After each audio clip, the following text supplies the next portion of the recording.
Salut tout le monde, je suis Steven Klinger et bienvenue pour ce nouveau format qui s'appelle Focus.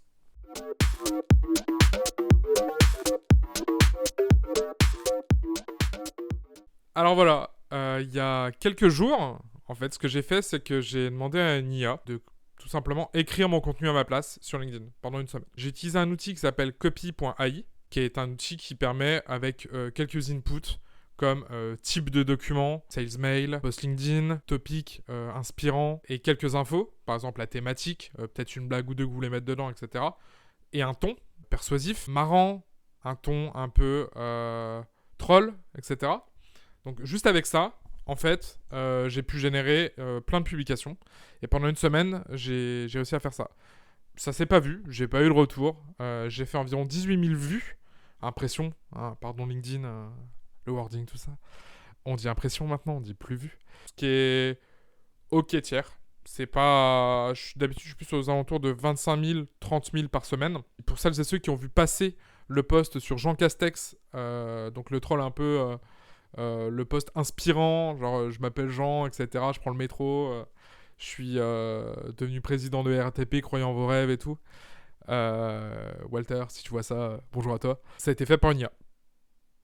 Donc j'ai fait environ presque 10 000 impressions dessus. Le reste, j'ai tenté des posts un peu corpo, ça marche pas. Ça a fait moins de 1000 vues. J'ai fait un post bullshit qui a fait genre 2000 impressions, où j'ai mis une petite photo de moi avec la mer en contre-plongée, genre un truc bien sale, bien copywriter, salut. Et ça a fait 2000 impressions et j'ai pas eu de remarques à propos de ça. C'est-à-dire, les gens, en fait, pour eux, c'est normal, ça passe et tout. Faites attention, il y a du contenu qui peut être généré maintenant. Un abonnement pour copy.ai, c'est 33$ par mois. Il y a un essai gratuit, etc. Si vous voulez checker et tout. C'est assez marrant. Mais ce qui compte, c'est la créativité de votre truc. Donc ça va pas remplacer le métier non plus. Ça va pas remplacer votre valeur en tant que créateur de contenu. Je fais plus de vues en le faisant moi-même qu'en le faisant faire par une IA. Mais c'est un outil qui existe. Donc gardez ça en tête. Autre sujet. DALL-E. Est-ce que vous connaissez DALL-E? J'espère que vous connaissez DALL-E. DALL-E, en fait, c'est encore une IA. Décidément, c'est la journée de l'IA aujourd'hui. C'est une IA qui vous permet de générer des images via un input. Par exemple, vous avez demandé une galaxie en forme de renard, colorée, format numérique, et vous allez avoir ça. Ça a été généré par moi, par DALL-E, mais via mon input. Donc en fait, vous pouvez créer tout un tas d'illustrations vachement cool. C'est relativement gratuit. Quand vous créez un compte, vous avez 50 tokens dessus. Et il y a 15 tokens renouvelables tous les mois, gratuitement. Sinon, il faut payer, je crois que c'est 14$ les 150 tokens, un truc comme ça. Donc c'est très très abordable. C'est très très fun à faire.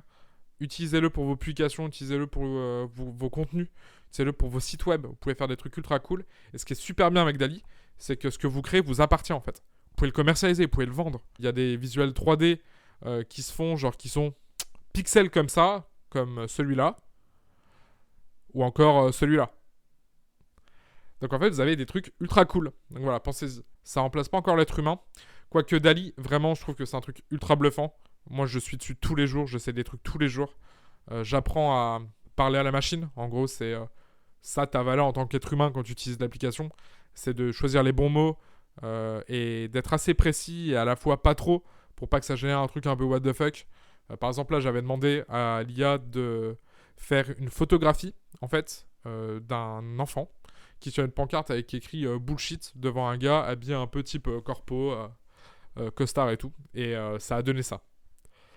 Donc, bon, c'est pas fou, j'entends. Mais voilà, donc faut pas trop lui demander d'écrire du texte et tout parce que on se retrouve sur un langage les Sims, donc au poil. Donc c'est pas encore incroyable, mais ça fait des visuels vraiment bluffants et des trucs de ouf en termes d'illustration. Si vous avez un petit budget, que vous êtes créatif, vous avez des bonnes idées, mais vous savez pas le faire, comme moi. Genre par exemple, j'ai plein d'idées, mais je suis incapable de dessiner, de créer des choses vraiment très poussées. Genre sur Illustrator, ce genre de truc. Et ben DALL-E, c'est vachement cool. Voilà. Donc, c'était un peu le premier format. C'était le format un peu plus podcast, etc. J'ai un joli micro, vous voyez. Avec mon petit fond. Vous voyez, donc mes jeux de société, mes trucs de soirée, mes souvenirs et tout. C'est un peu le fond de mon stream aussi sur Twitch. Donc voilà. N'hésitez pas à repasser, à laisser un like et à commenter si ça vous a plu. C'est des formats courts, j'en ferai plusieurs sur le marketing, sur le commerce, sur l'enseignement, sur plein de trucs. C'est Focus. Focus, c'est une émission avant tout qui traite d'un sujet rapidement et qui vous donne des infos de manière pertinente, je l'espère. Donc à la prochaine, c'était Steven Klinger. Ciao!